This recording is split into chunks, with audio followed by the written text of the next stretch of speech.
그러니까 기본적으로 이제 당정 협의는 필요한 거고 중요한 전국 운영에 있어서 판단이 필요할 때 실제 당에서는 이런 점을 보고 있습니다. 대통령실에서는 어떤가요? 뭐 이런 걸 상의는 할 수 있는데 그렇다면 과거에 이종섭 장관의 호주 대사 임명과 황상무 수석의 회칼 테러 사건이 있었을 때 그때는 과연 이제 서로 협력과 협의해서 그런 부분들을 정리를 했었던 건지 그때 한동훈 위원장의 영향력이 있었던 건지 뭐 이런 것들도 문제 제기를 하는 분들이 있는 것 같은데요. 중요한 포인트는 김건희 여사가 어쨌든 전면 등장을 한 거예요. 오늘 물론 순방차 출국하셨지만 이런 상황이 됐는데 국민의힘 내부에서 이 문제를 좀 어떻게 수렴해서 2주 정도 남은 전당대회에서 누가 승기를 잡는데 도움이 될까요? 어떻게 전망하세요? 근데 저는 이게 한동훈 후보에게 지금 유리할 거다라는 평가들을 국민의힘 인사들은 많이 하시더라고요. 뭐 대세론을 더 굳어주게 할 거다 이렇게 얘기하시는데 저는 이게 만약에 민심으로 치르는 선거라면 그 말이 맞죠. 국민들 보시기에 이건 말도 안 되는 일이니까. 근데 국민의힘 당원들만 놓고 지금 거의 투표를 8대2로 당심을 8로 하기 때문에 국민의힘 당원들 입장에서 생각을 해보면요. 그분들의 오로지 목표는 정권 재창출이거든요. 그러니까 한동훈을 통해서 마음에 들어서 지지한다기보다는 그냥 지지율이 제일 높고 대통령과 가까운 사이라고 하니 좀 호흡 잘 맞춰서 정권 재창출 이재명 대표를 꺾어달라. 지금 이게 지금 당원들의 요구사항이란 말이에요. 근데 여기서 이 문자 사건이 딱 터지니까 어라?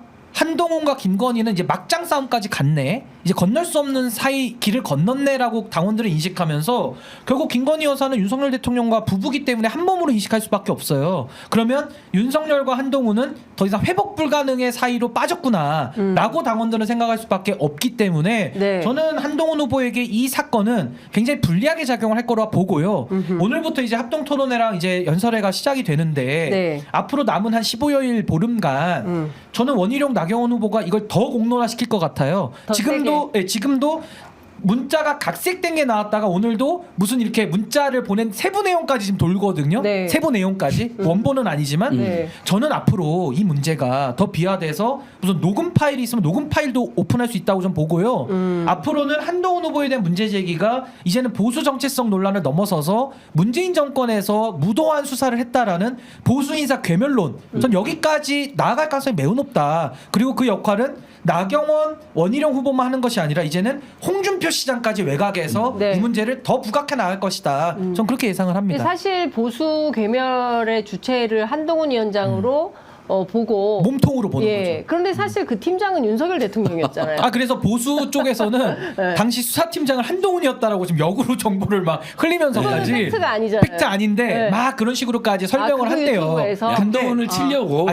근데 가짜 뉴스를 퍼뜨리는 그렇죠. 거죠. 중요한 건 뭐냐면 한동훈 위원장 고발해야 되겠네. 아니 근데 가짜뉴스. 중요한 건 뭐냐면 홍준표 시장도 이런 논리를 쓰던데 윤석열 한동훈이 한 몸이기 때문에 같이 당시에 같은 수사를 했잖아요. 네. 그리고 윤석열 대통령이 상급자 아니었습니까? 그렇습니다. 이게 분리될 수 없는 사이인데 이걸 네. 어떻게 분리시키냐면 야 그래도 윤석열은 정권 교체 해주지 않았냐. 그러니까 뭔가 봐주자는 거죠. 교체에 기여했다. 기여했으니까 뭔가 그 양형에서도 공로를 인정해서 형량을 깎아주자라는 거고 한동훈은 총선 참패의 주범이고 네. 이 사람이 와서 또 보수를 더 괴멸시키려고 하니까 넌 해준 게 없지 않느냐. 약간 이런 식의 실리론을 갖다가 홍준표 시장이 뒤집어 씌우더라고요. 참할 윤석열이 칠 수 없으니까. 그렇죠. 비겁한 논리를 만들어내는 거죠. 네. 참고로 윤석열이 특검 사팀장, 네. 한동훈이 특검 사팀의 수석 검사가 될 역할을 했죠. 그건 팩트죠. 그건 그러니까요. 팩트니까 예. 뭐 보수 개멸을 했다면 윤석열이 어떻게든 당시만 그리고 해도 녹음 파일 나왔잖아요. 민주당보다 국민의힘이 더 싫다는 거잖아요. 네. 뽀겠다는 얘기까지 했고 당뽀개로 왔다. 쥐약 먹었다고 되겠죠. 쥐약. 지향문 그거 다 나오는 표현이에요. 그러니까 다 나오는 얘기죠. 선거는 일단 한 인사가 간 거고 대선 전에 또 그것도 나와요.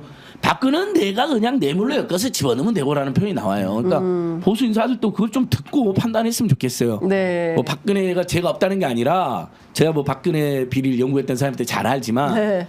없는 죄도 일부 추가했거나 아니면 티끌을 태산을 만든 게 있다면 저는 지금이라도 바로 잡아야 된다고 생각해요. 장시호 김영철의 대화가 또 그런 내용이잖아요. 네네. 역시 한동훈과 윤석열이 책임이 있는 거죠. 저는 그 때문에 탄핵이 무효화될 일은 전혀 없거든요.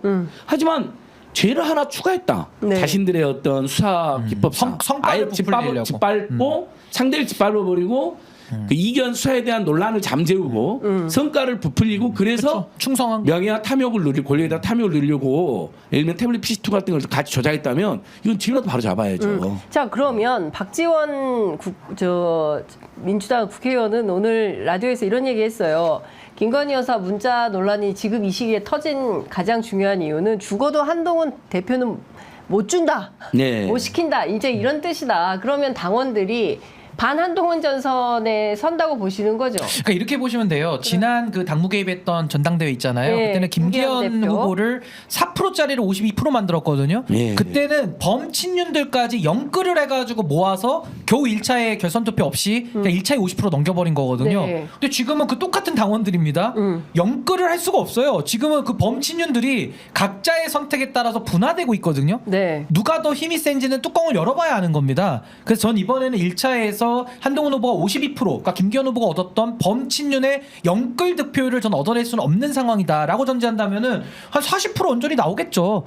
그러면 이제 결선을 통해 가지고 뒤집기가 가능한 구조가 돼버리기 때문에 저는 이게 또 친윤들이 만든 본인들의 룰이잖아요. 원래는 네. 국민의힘에 결선 투표가 없다가 이게 사실은 유승민 대표 못 나오게 하려고 만들면서 당신 100%와 결선을 만든 건데 그것 때문에 지금 국민의힘은 또 복잡한 상황이 되는 거고 네. 더 예측 불가능한 상황으로 가는 건데 전 여기서 핵심은 뭐냐면은 지금 어쨌든 윤석열과 한동훈 구도로 싸우고 있는 건 맞잖아요. 저는 네. 윤석열과 한동훈이 어쨌든 검사동일체로 저는 한 공동 운명체라고는 보지만은 어쨌든 지금의 구도에서는 대립각을 세우고 있기 때문에 전 앞으로 이제 국민의힘의 이 전당대회 구도는 어대한 구도는 깨졌다. 어대한 구도는 깨졌고 이제는 결선을 통해서 누가 되느냐를 더 들여다봐야 되는 상황까지 가버렸다. 네. 저는 그렇게 생각합니다. 저도 한동훈 전 의원이 쉽지 않은 게 지금 윤석열 대통령 지지율이 20%뭐 오늘 아침 리얼미터 31% 나왔는데 네. 그 국민의힘 지지율하고 좀 비슷하잖아요. 또는 국민의힘 지지율 좀 낮거든요. 그러면 윤석열을 이렇게 문제가 돼도 25% 안팎 지지하는 사람들은 국민의힘당 지지자들하고 상당히 겹치잖아요. 네. 근데 보니까 윤석열을 이렇게까지 지지하는 사람들이 무조건 한동훈을 찍어줄 것 같지는 않은데요.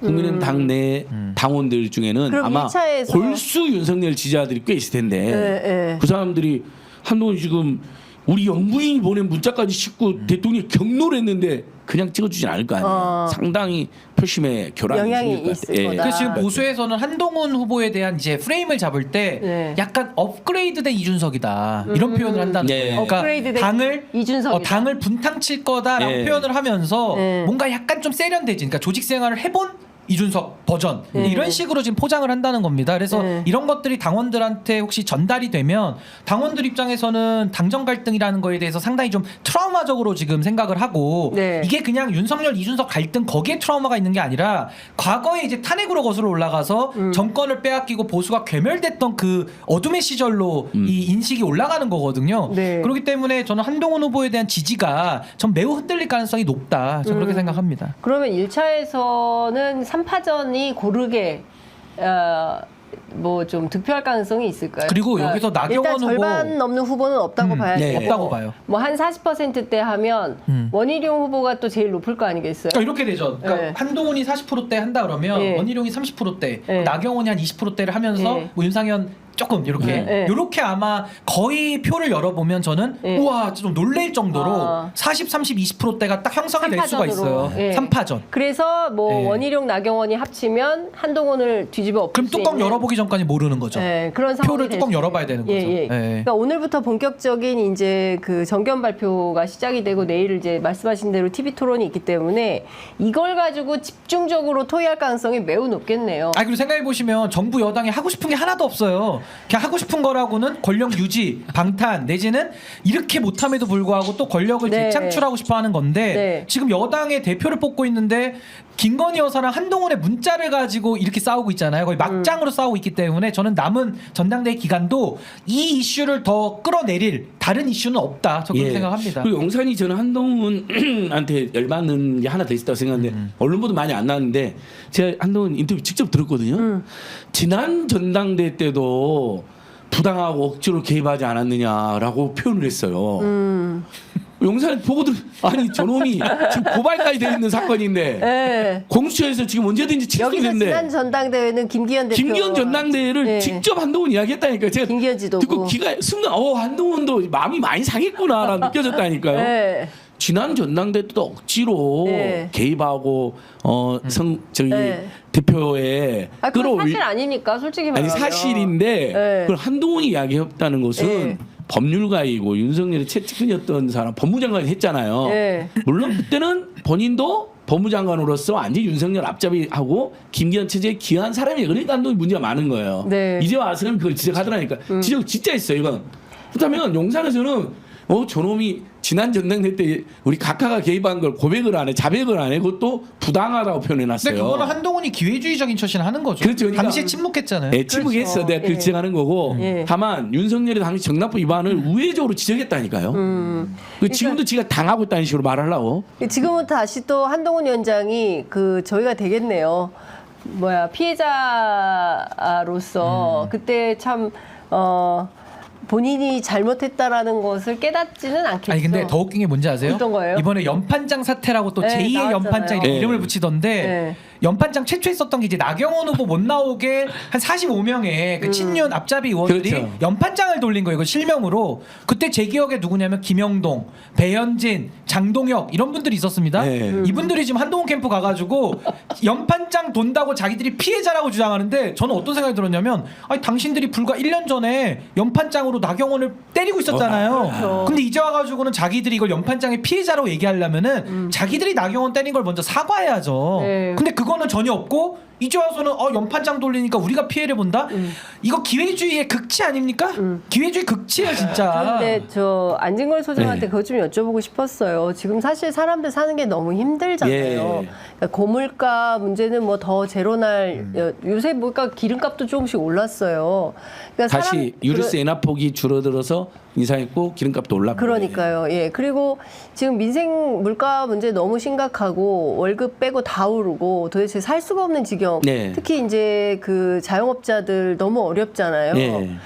뭐 동네 가보면 문 닫은 가게도 너무 많고 예. 뭐 그런 정도인데 적어도 여당에서 당대표를 뽑는 전당대회를 한다면 이런 문자 얘기가 아니라 국민의 삶과 그렇죠. 관련된 최소한의 뭐라도 좀 정책을 내놓고 아니 차라리 나는 상속세 논쟁이라도 하든지 예. 뭐 종부세 얘기라도 하든지 아니 뭐 이래야 되는 거 아니 그래야 차라리 정상 아니에요? 민생 회복 지원금 하면서 네. 이재명 대표 비판이라도 했으면 비판, 좋겠어요. 이재명 아니, 최소한 그런지. 본인들 대안을 그러니까 예. 제안을 예. 내놓든지 그리고 예. 연금 개혁한다고 했는데 그러면 도대체 어느 정도 비율로 하는 것이 바람직한 건지 뭐 이런 얘기를 하든지 아니 너무 무책임한 거 아닙니까? 그러니까 최소한 자기들이 어떤 정책 대안과 담론을 가지고 있다. 국정 운영을 하는 데 있어서 정부 여당으로서 그리고 외교 문제도 지금 너무 심각하잖아요. 그러니까 아무런 문제가 없어서 문자 얘기만 하고 있는 건가요? 안 소장님은 현장에서 그런 얘기 많이 들으실 것 같아요. 너무 괴롭죠. 네. 저희들은 이제 이런 정치 비평이나 뭐 윤석열 탄핵 운동을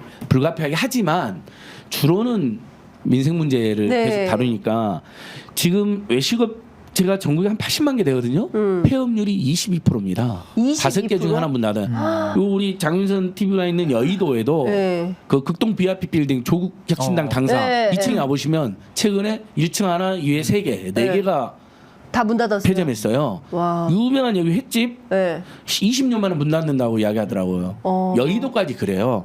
얼마 전에 그 부산 사갑 이재성 민주당 위원장 만났는데 이제 그분이 부산대 전문가 아닐까요? 부산대 앞이 엄청난 상가인데 거기 공실률이 25%래요. 공실률. 예, 그러니까 폐업보다 더 많이 된 예. 거죠. 그러니까 뭐 지금 모든 통계나 지표가 예. 뭐 가계부채가 GDP 100%다. 빚 증가 속도가 OECD에서 4개다. 네 번째다. 전체 가구의 30%가 적자 가구다. 예. 이거 다 나오는 거예요. 예. 찾아보면 맨날 최악이에요. 신용카드 연체율 최악, 예. 뭐 자영업자 연체율 최악, 예. 역대 최대 뭐 이런 거 예. 다 나오잖아요.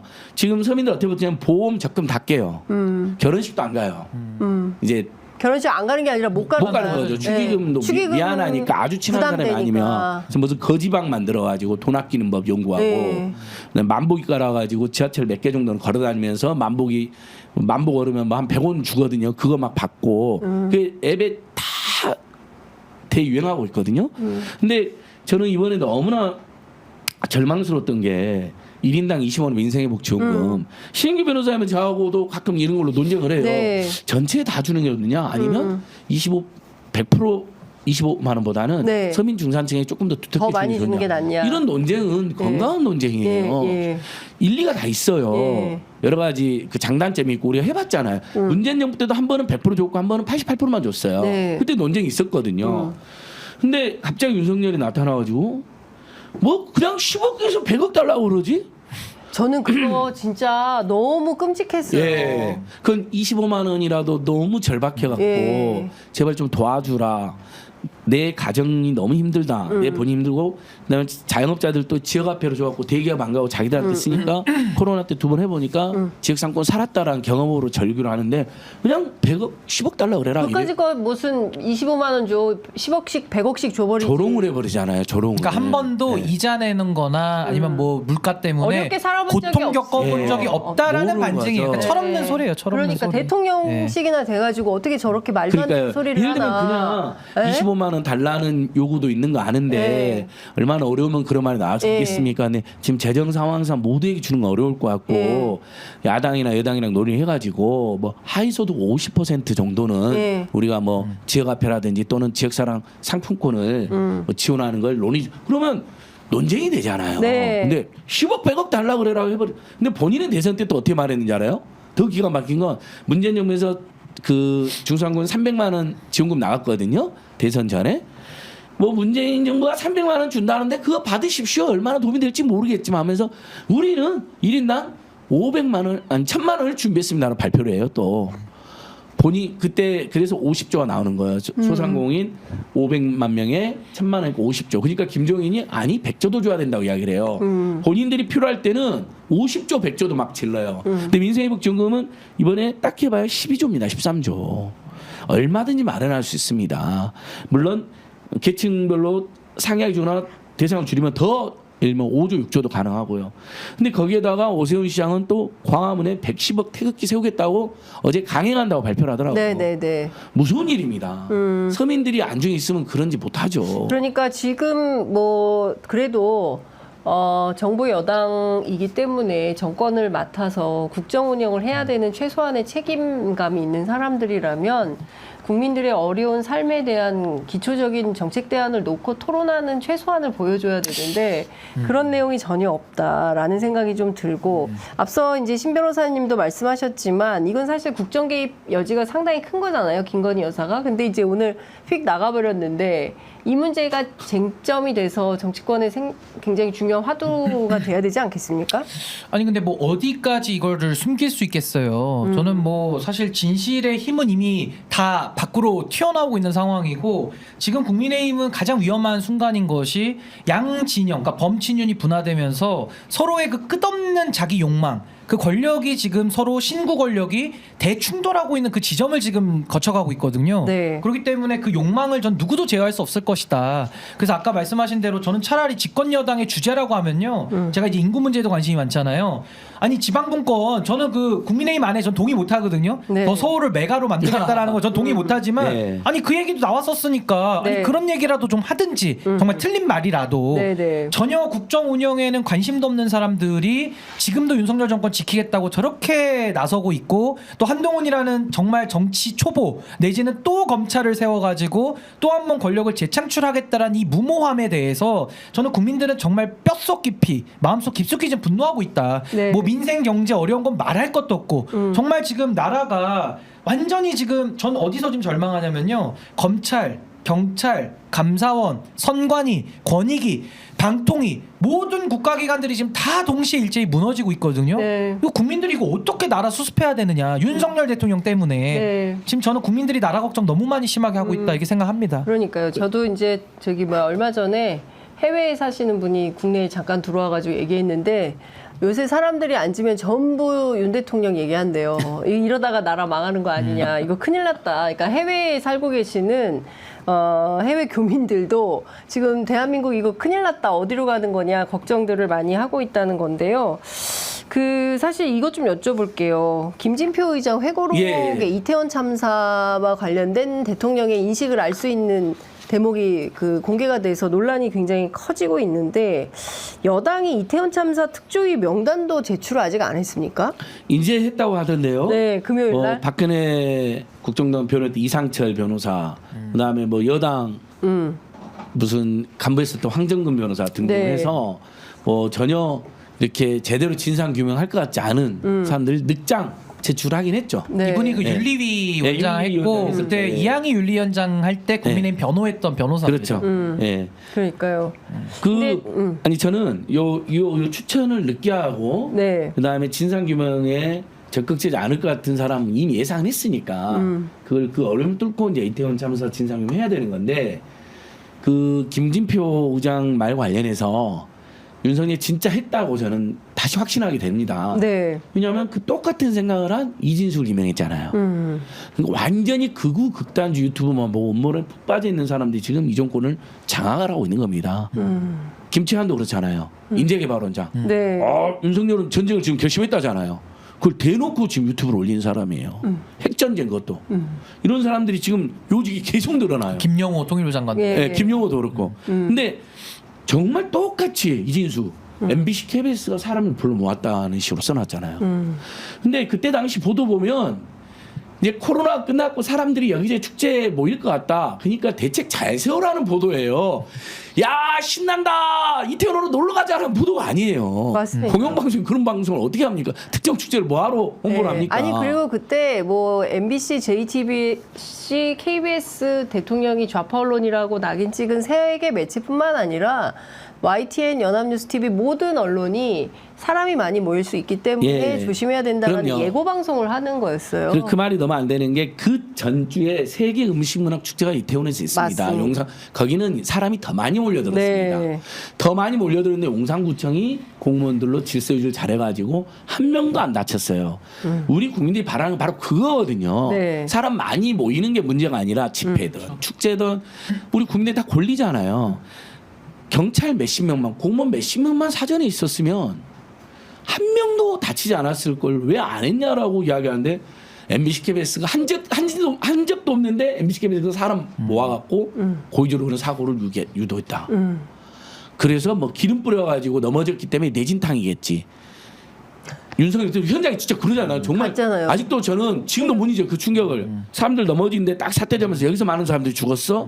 매정하게 물어본 다음에 내려가지고 압살하고 내진탕이겠지. 그 하루 이틀 동안 그 유튜브한테 진짜 보고를 받았나 봐요. 네. 누가 기름 뿌려가지고 넘어져갖고 내진탕 당했다고. 아니 근데 그게 사진만 보더라도 그냥 그 조간신문 사진만 보더라도 확인할 수 있는 내용. 안 본 거죠. 그런 거 다 안 신문을 봐요. 안 본 거예요? 극우 극단주 유튜브만 보고 온 거라고 봅니다. 그러지 않고서는 그 자리에서 어떻게? 그죠? 그건 진짜 충격이었어요. 예. 내진탕 대통령의 온국민- 내진탕 발언은 정말 납득하기가 아니 그때랑 어려운. 비슷해요. 박근혜 대통령도 세월호 때 예, 똑같아요. 뭐 한 6시간 뒤에 나와가지고 사람들 구명조끼를- 전 국민이 다 봤는데 조끼가 그렇게 뭐 입으면 뭐 구조가 그렇게 어렵지 않습니까? 이런 식으로 구명조끼를 정확히는 입었다는데. 7시 반에 없다면서 엉뚱한 얘기를 하잖아요. 입었다는데 입었다는데 왜 왜 뭐 구조가 뭐가 어렵습니까? 이렇게 어. 얘기 질문하는데 대통령의 그 엉뚱한 질문에 국민들은 정말 아연실색했던 거거든요. 깜짝 놀랐을 근데 이번에 때. 윤석열 대통령도 똑같은 거 아닌가? 와, 저 소름 심각하죠. 끼치더라고요. 왜냐하면 그러니까요. 정말 국민들의 비상사태를 어떤 예를 들면 남북관계에 생길 수도 있고 있어서는 안 되지만 그렇습니다. 있을 수 있는데 그 음모론이나 극단주의 해가지고 예를 들면 혹시 막을 수도 있는 사고나 네. 또는 충분히 관리할 수 있는 사태를 음모론이나 극단주 시각으로 확전해버린다든지 아니면 국민들 스스로가 잘못했다든지 거의 모인 애들이 문제라든지 이런 생각하고 있을 거 아니에요 지금도. 그러니까 말도 안 되는 얘기죠. 말도 안 되는 그러니까요. 얘기. 무섭다니까요. 근데 지금 이번에 이제 제가 여쭤본 내용은 이상철 전 국가인권위원회 상임위원 같은 이 변호사분은 국정농단 사태 때 이제 말씀해주신 대로 박근혜 전 대통령 변호인으로 활동한 것뿐만 아니라 2014년 세월호 참사 특조위원으로 예. 활동을 했잖아요.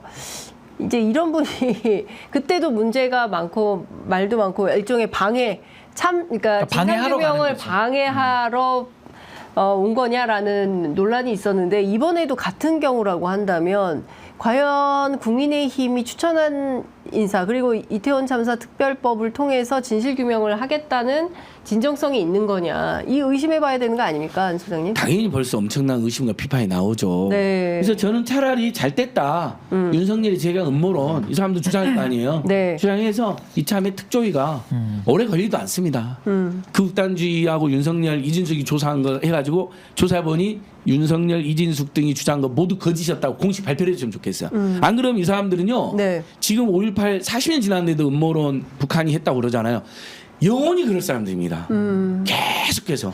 아, 근데 대한민국 정치에서 이렇게 극우적인 주장을 하는 세력은 좀 이제 좀 사라져야 될 것 같다라는 생각이 좀 드는데 끊임없이 이렇게 등장하는 걸 보면 참 안타깝습니다. 박근혜 때는 그래도 네. 극단주의자들 제어를 했어요. 네. 근데 윤석열은 그런 사람들 등용을 해요. 이게 차이가 있는 거죠.